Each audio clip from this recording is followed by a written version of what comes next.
People worship his name, but I see nothing but an old man hiding behind stories." The words cut through the sports hall with such force that even the steady rhythm of fists hitting heavy bags broke off mid-beat. For a moment, no one moved. Then every head in the Dallas Karate Gym turned toward the corner of the room where Chuck Norris sat. The hall had been buzzing minutes earlier. Young fighters in crisp white GIs were warming up, belts tied tight, kiais echoing against the walls. Families filled the bleachers, holding paper programs, balancing paper cups of soda, clapping for their kids. Coaches shouted instructions, their voices half lost under the squeak of bare feet on the mats. Local TV cameras swept the room for shots of bright-eyed children, hopeful parents, the usual wholesome footage they could run in the evening news. It was supposed to be an ordinary tournament, a Saturday event with trophies lined up on a folding table, ribbons draped over the backs of chairs, the smell of disinfectant from the locker room still lingering faintly. Nothing about it suggested history. And then the insult landed. The voice belonged to a competitor barely in his mid-20s, lean and quick, his black belt tied like a crown. He stood with arms folded, chin high, flanked by a group of friends in matching jackets who clapped him on the back and barked encouragement. His eyes burned with the kind of confidence only youth carries, the conviction that today, right now, he could prove something against a legend. Laughter spilled from his corner. It wasn't kind laughter. It was sharp, loud, the kind meant to wound. A ripple spread through the room as people registered the target of the barb. The kids in the first row, who had been whispering excitedly about Chuck's presence all afternoon, turned to look at him with faces that suddenly seemed smaller, more fragile. Their hero was sitting there in ordinary clothes, boots planted, hands resting on his knees. To them, the insult hung in the air like a dare against their childhood faith. Chuck didn't answer. He lifted his eyes slowly, meeting no one in particular, but the act of looking up was enough to drain sound from the room. The laughter thinned. A hush crept over the bleachers. Coaches stopped mid-sentence. Even the television crew swiveled their cameras instinctively, the red lights on their rigs glowing steady as they locked focus on him. The young fighter grinned wider, mistaking silence for victory. "See!" he shouted, louder this time, as if trying to ride the tension like a wave. "Legends don't live in corners. They fade there." His friends laughed too loudly, nudging each other, their bravado a little too rehearsed. But the rest of the hall didn't follow. A boy no older than 10, standing beside the mats with his helmet under his arm, stared at Chuck with wide eyes. His lips parted, but no sound came out. He looked almost betrayed, as though the man from posters and movies might actually be what the challenger said. Just an aging story, not a force. The air grew heavy. Chuck still hadn't spoken. His silence pressed harder than words, the kind of quiet that doesn't retreat, but advances, filling space like water rising. You could feel the collective breath of the hall, balancing on the edge of his reaction. The insult still lingered in the rafters, but its owner seemed smaller now, his voice echoing without the room's support. He shifted his weight from one foot to the other, forcing another laugh, but it landed wrong. It was too sharp, too fast, betraying nerves he hadn't meant to show. Chuck's gaze lifted toward the mats where the young fighters had been sparring only minutes earlier. His eyes scanned the trophies lined up in neat rows, then moved back to the floor, to the challenger standing proud in his belt. The cameras closed in on his face, searching for anger, pride, any emotion at all. What they found instead was stillness, the kind of stillness that made you forget the chatter, forget the fluorescent hum of the ceiling lights, forget even the crowd pressing close on all sides. He didn't rise, not yet. He didn't speak. But the air in the gym had already changed, and the question pressing down on everyone, children clutching their gear, parents craning their necks, trainers wiping sweat from their brows, wasn't whether Chuck Norris had been insulted. It was whether he would answer. Just wondering. Where are you watching from? Write it down. Bellow. The black belt planted himself on the center mat like a man claiming territory. His GI was still sharp at the folds, belt tails snapping with each breath. If he's really who they say he is, he shouted, turning for the cameras, let him prove it, here and now. His friends pounded the boundary pads with their palms, each slap echoing like a drumbeat. The noise was meant to make him look bigger, louder. The gym transformed in seconds. Families who had been murmuring about lunch fell silent. Coaches lowered clipboards. Children stood on benches for a better view.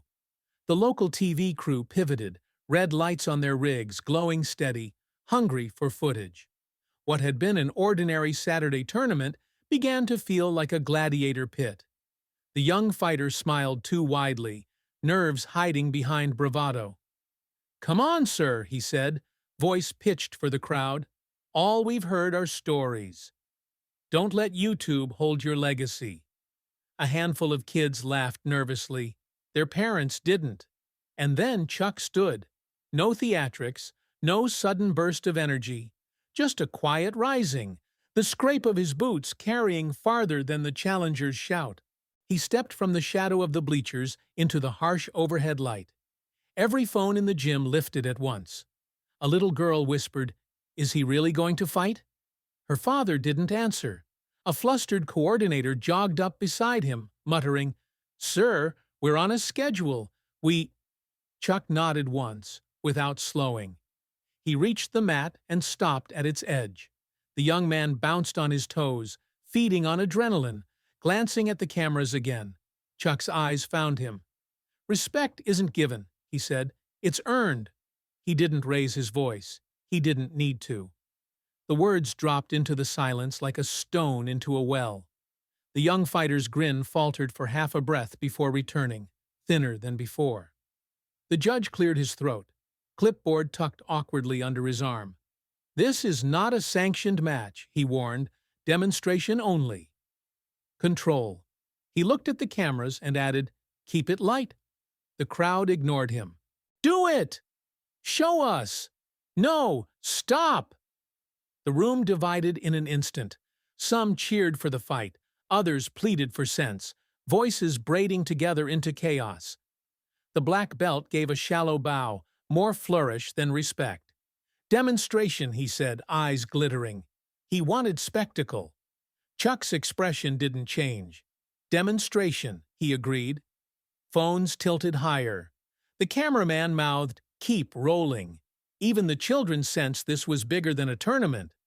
The young fighter started with sharp feints. Back fist, reverse punch, snapping kick inches from the line. The crowd clapped at his speed. He glanced at his friends to make sure they saw. They cheered on cue. Chuck remained still. No bounce, no flare, just quiet breath. He looked less like a competitor and more like a wall the other man would eventually run into. The youth's grin cracked. "Ready, legend?" he shouted. A boy on the bleachers whispered, "Please don't." The judge raised his hand, hesitated, then dropped it. "Begin!" The black belt lunged, a crisp 1-2, clean mechanics, enough to impress. But his fists met nothing. Chuck shifted half an inch, and the punches slid through air. No one cheered. It happened too fast. It felt like the cameras had skipped a frame. The young man pressed harder. Low kick, feint, high roundhouse. Again, Chuck moved just enough, a breath aside, the strike grazing only the space where he had been. Gasps rippled through the bleachers. The fighter reset, face flushing red. His friends' cheers wavered. "Control!" the judge barked. Chuck didn't answer. He wasn't fighting for points. He was showing the room the difference between speed and timing, between noise and silence. The youth spun, unleashed a flurry meant for highlight reels. The crowd leaned forward, ready to see contact. Chuck let the storm burn out in front of him, untouched. Then softly, he spoke a single word: "Relax." It wasn't advice, it was truth. The fighter's eyes widened, anger blooming where pride had been. He launched again, faster, sharper, as if rage could erase being read so easily. Parents gripped the edges of benches. The coordinator clutched his first aid kit like a shield. Phones shook as people tried to keep them steady. The kick came, a head strike, fast enough to draw gasps. Chuck's leg lifted as if weightless, his heel stopping a breath from the young man's face. Close enough to shadow his cheek, close enough that everyone in the room saw how little effort it had taken. The foot hovered. The room exploded in silence. Not applause, not screams, just compressed quiet, the kind that presses against the ribs. The black belt froze, hands rising on instinct, eyes wide with something between awe and fear. Chuck lowered his foot calmly, stepping back half a pace. The message was clear. He could have ended it, but he hadn't. The judge exhaled hard. A mother covered her mouth. Children stared, some in awe, some unsettled. The fighter's friends clapped weakly, their noise already hollow. Everyone understood what they had just witnessed, and the only question that mattered now was the one buzzing in every mind. Why had Chuck stopped? For a breathless second, the gym held that hovering heel like glass, balanced on an edge. No one dared move. Then the sound returned. The click of a pen falling from a judge's clipboard, the soft rustle of ribbons on the trophy table, the uneven breath of parents leaning forward on bleachers. The young black belt froze, his eyes wide, his skin pale beneath the flush. He had seen how close it had come. Chuck lowered his foot with the calm of a man placing a tool back in its box. The judge cleared his throat, his voice wobbling. "Control!" he barked, louder than needed, as if the word itself might save him from losing grip of the room. The fighter nodded stiffly and forced himself into motion again. Circling, feinting, punching air to prove he was still in command. His friends shouted his name, pounding the boundary pads, but their voices rang thin. Chuck didn't chase.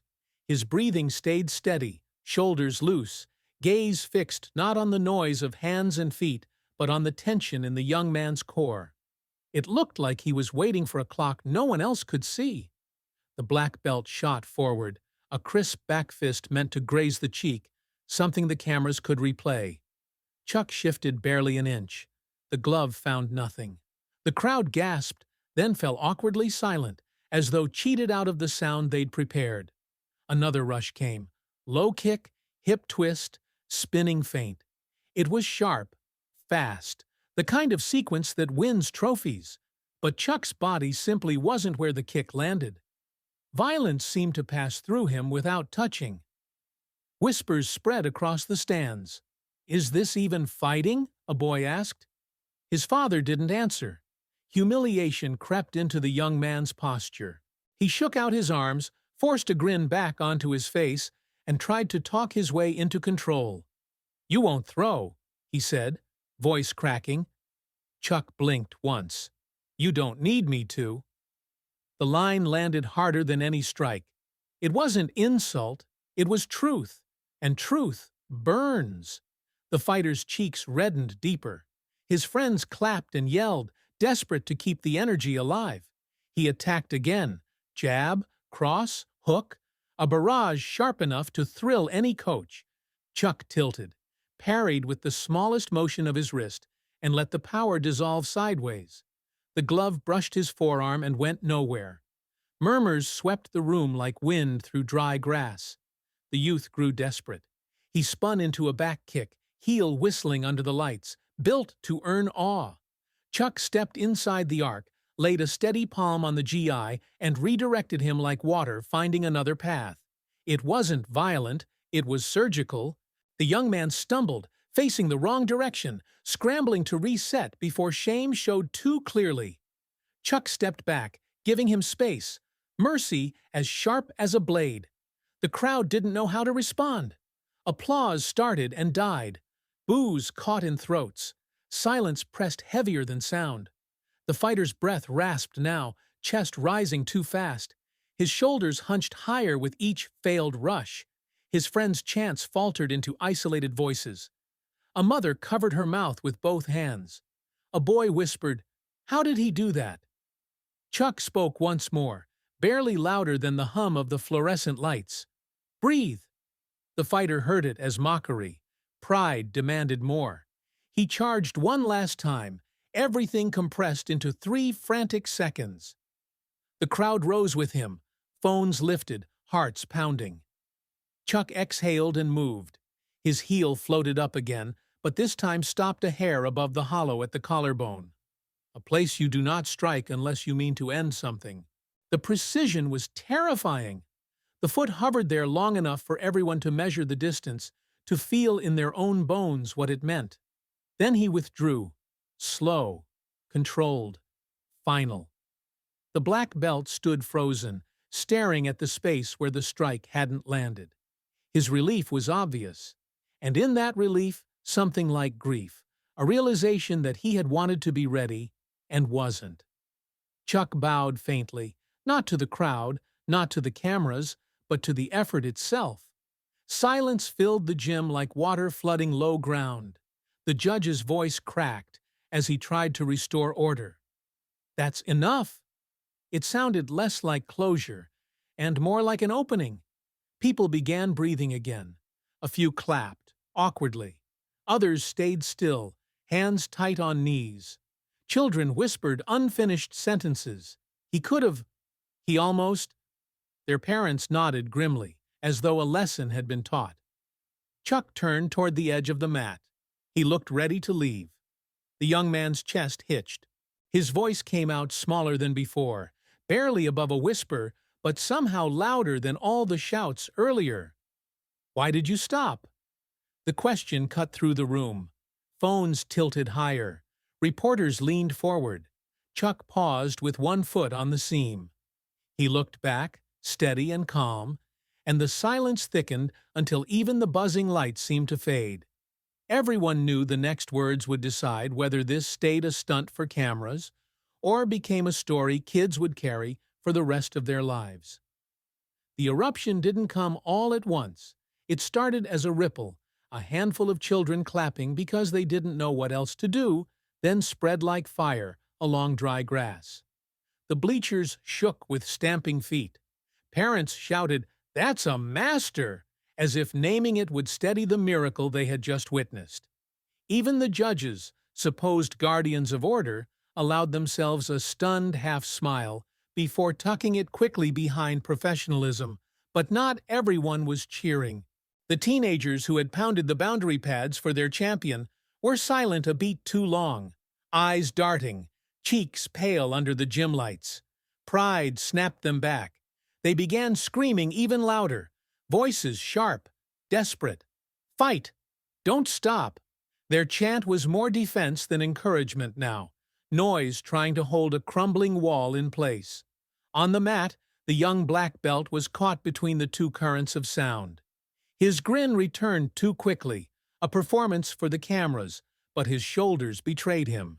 Slight hitches, a tremor under the GI. Sweat traced the line of his jaw and clung there, gleaming, refusing to fall. He looked at Chuck with eyes that tried to burn but flickered instead. Chuck didn't change. His breathing didn't change. His face didn't shift. To the crowd, his calm was turning into something else entirely. Superiority without effort. He wasn't taunting, but his very stillness felt like an insult, as if saying, "I don't need to do anything to be above this."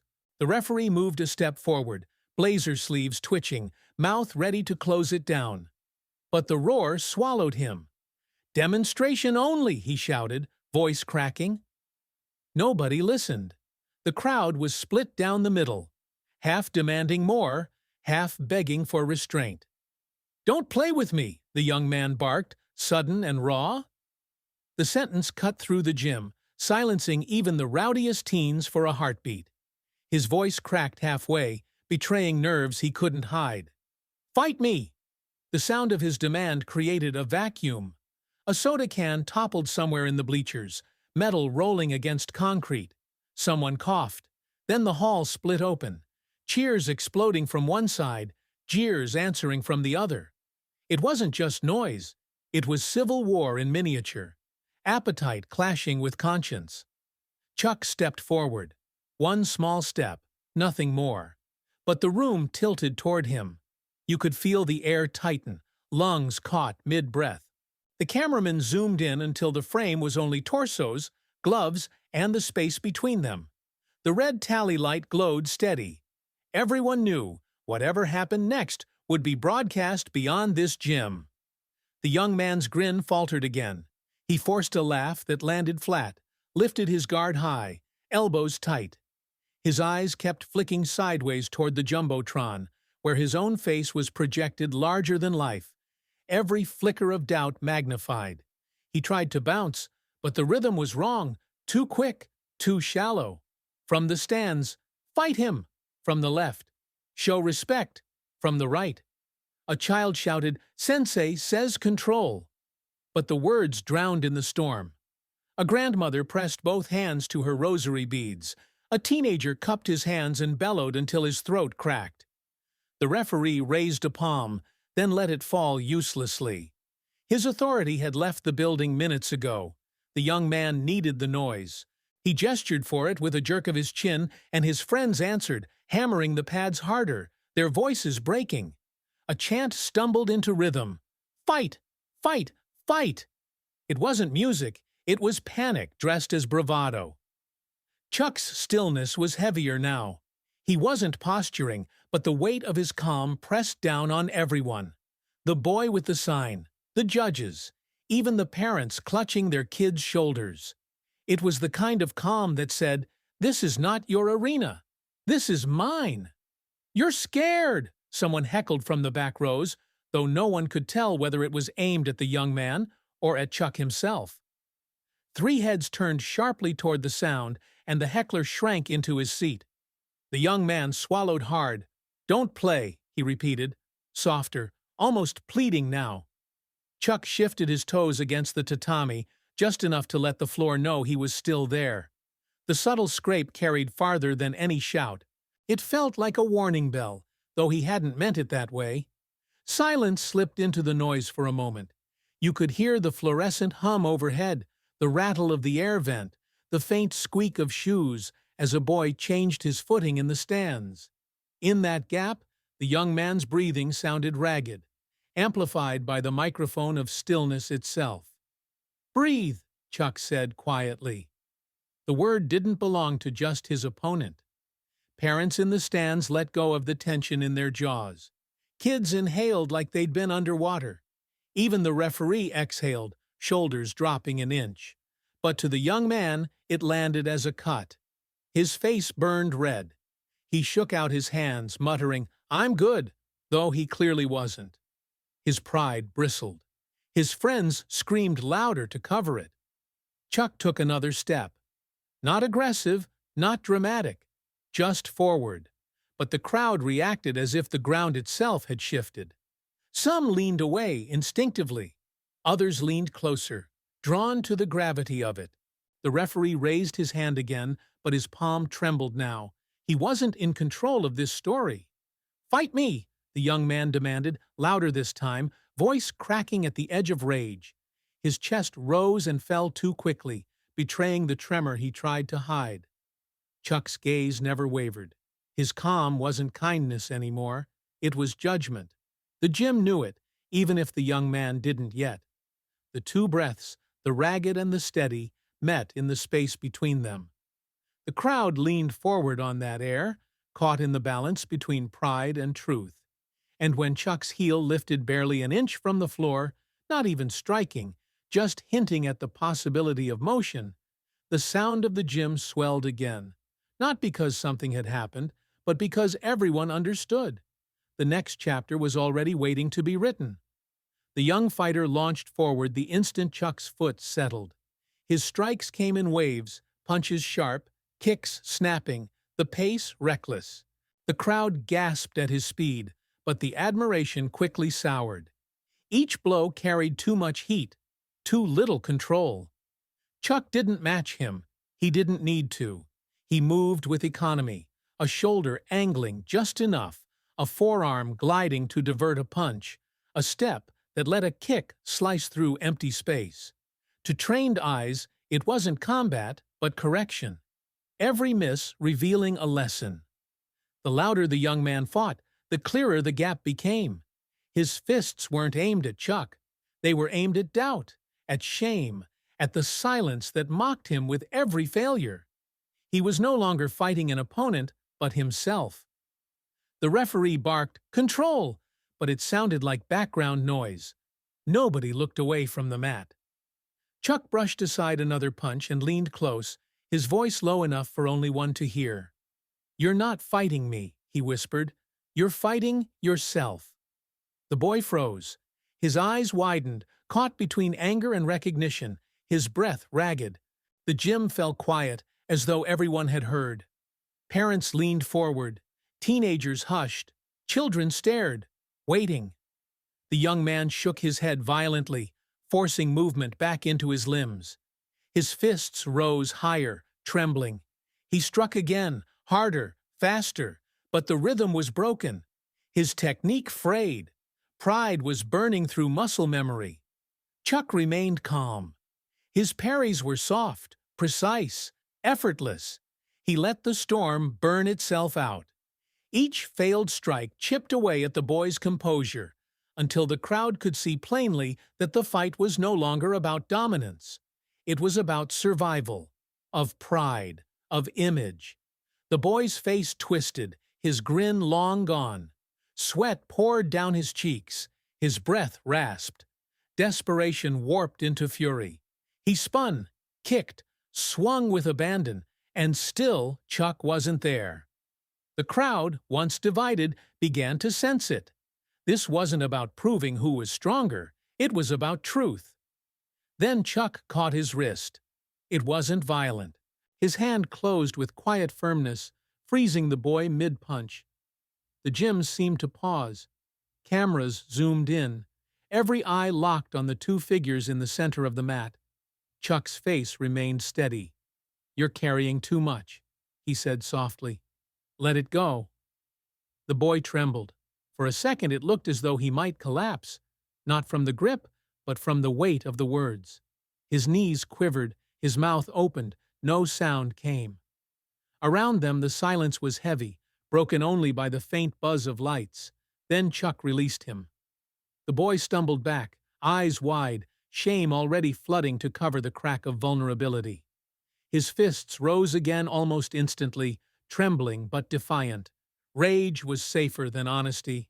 He screamed, raw, guttural, and hurled himself forward. The attack was reckless. A spinning kick scythed through the air. Fists followed, flailing with power but no clarity. The crowd flinched. A woman shielded her child. The referee half-stepped forward, then froze. Chuck parried once, then again, then stopped moving back. He let the boy expend himself, let him collapse into his own fury. His breathing stayed level, his eyes calm. To the crowd, the contrast was brutal. One man burning out, the other untouchable. The boy slipped on sweat, recovered, struck again. His friends screamed his name, but the sound rang hollow. Parents exchanged glances, whispers died. Everyone could see it. The fight had narrowed to something inside the boy, a place Chuck had already reached. And then Chuck touched his shoulder. Not a strike, not a shove. Just presence. "You already lost," he said. The boy froze, locked in place, fists trembling but unable to swing. His eyes met Chuck's, full of anger, fear, and something else.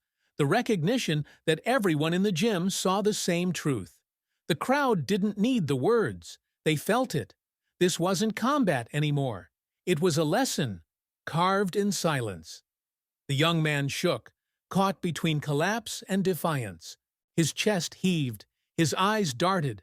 The gym leaned forward as one, waiting to see whether he would surrender to the lesson or fight harder against it. The boy's lungs sawed at the air, breath hot enough to fog his thinking. His fists floated, fell, floated again, looking for a target that wouldn't stay still. Around the mat, the silence wasn't peace, but pressure. Parents leaned forward without meaning to. Kids hugged their gear. The teens who'd been chanting found their voices wouldn't start. Chuck gave him nothing to blame. No broad feints, no bait for a wild finish. Shoulders loose, hands low, eyes steady, the posture of a man who had already made his choice and didn't need the crowd to agree. The message was brutal only because it was true. This ends when you decide who you are. The boy chose fury. He sprinted, heel whipping up into a spinning hook kick, a bright circle under the fluorescence. Gasps popped from the bleachers. The ref's hand flinched toward the space between them and stopped. Chuck moved like a map he knew by heart. Hip turn, short slide, and the kick spent itself in air. The boy landed heavy but didn't slow, hurling his hands forward. Cross, hook, anything fast enough to feel like erasing the last minute. Chuck's answers were quiet. A parry that buried the hook in empty space. A soft palm that let the cross pass into the harmless past. He didn't punish. He let the attack declare itself and be finished. Time stretched. Sound returned in fragments. The squeak of a soul, a child's thin "oh," the faint ring of a trophy ribbon trembling on its hook. The cameraman's red light burned like a tiny sun. The boy roared and came again, front kick stamped to split a sternum, back fist meant for replay. Chuck angled off. The kick met absence. The back fist skimmed where his jaw had almost been. The boy stumbled, caught himself, and shoved past his limits the way pride does when watched by a room. Chuck stopped giving ground. Half a shoe length forward, that was all, and the gym's orbit shifted. He met the next punch early, wrist to wrist. The boy's arm jolted, as if it had run into a post disguised as a man. Chuck didn't follow with damage. He simply showed the ending, then stepped away from it. "Enough," the ref called. The word thinned out and vanished. The boy set his feet, every muscle wired tight, and chose one final line, the kind you carry like a dare. He drove a straight punch through his frame, hips and shoulders aligned. All those years of drills condensed into one hard demand: make contact. Chuck's breathing didn't change. He turned a degree, let the glove skim his sleeve, and set his rear foot. From that alignment came the answer, short, exact, almost invisible. The heel of his hand touched the boy's chest, a finger width left of center. Not a shove, not pain. A clean pulse that asked the body to sit down with dignity. The body obeyed. The boy's knee found the mat as if it belonged there. He didn't crumple. He arrived. One leg folded, the other planted. Head bowed by necessity, not ritual. The frame held, youth kneeling because physics and character had agreed, just for a second, on the same truth. The silence had weather. Then the gym broke open. Front rows sprang up, clapping hard. A man slapped the rail and shouted, "That's it!" Children made high sounds they'd remember years later. The teenagers' chant staggered into scattered applause, then reassembled into a confused, "Let him up!" that sounded like bargaining with gravity. Chuck didn't bask. He stepped aside to give the boy room, the way a carpenter steps back to let a door find its hinge. One long breath, a fraction of softness in the eyes. "Respect starts here," he said. He didn't pitch it. He placed it, and it carried to the rafters without a mic. Even the kids in the top row understood that here wasn't the mat. The boy stayed on one knee a beat, shoulders trembling. No pain, just the collision of two stories. The one where he wrote himself a legend in a crowded gym, and the one where a man showed him legends aren't built on shouting. He lifted his head. Cameras tightened until the screen held only his face. Flushed skin, damp lashes, a jaw set against something that wasn't tears and wasn't not. In his eyes, defeat. Beneath it, a quick, painful light that looked like understanding trying to come through anger. Beyond both, a thin blade of pride, wounded but awake. The room argued with itself. Some roared approval of the lesson. Some booed the public humbling. A few called the boy's name, willing him to stand and swing, to prove the ending wasn't the ending. The ref hovered, unsure whether to step in or let the silence work. A judge wiped his glasses with a shaking hand. The coordinator hugged the first aid kit to his chest and forgot to exhale. Chuck waited. Not expectant, not impatient. Present, as if the floor had asked him to hold steady while it finished its work. The boy planted his hand and rose an inch. His eyes never left Chuck's. He didn't spring up. He lifted, slow as a tide returning to shore. His right fist tightened despite himself. The crowd felt the charge build like weather over metal rails. A parent near the aisle whispered, "Take the lesson," and the whisper went nowhere. Another voice, young, eager, unkind, threw, "Get him back," and that one traveled. Two futures stood on the line. The boy balanced there long enough for everybody to see the choice before the body made it. Heat flushed his face, then drained. His jaw worked. He drew a breath that shook, and the room breathed with him. He bent his knee a fraction. Coil or bow, no one could tell. And the image locked in place, the day itself holding its breath on whether he would reach for the hand of the lesson or the fist of his rage.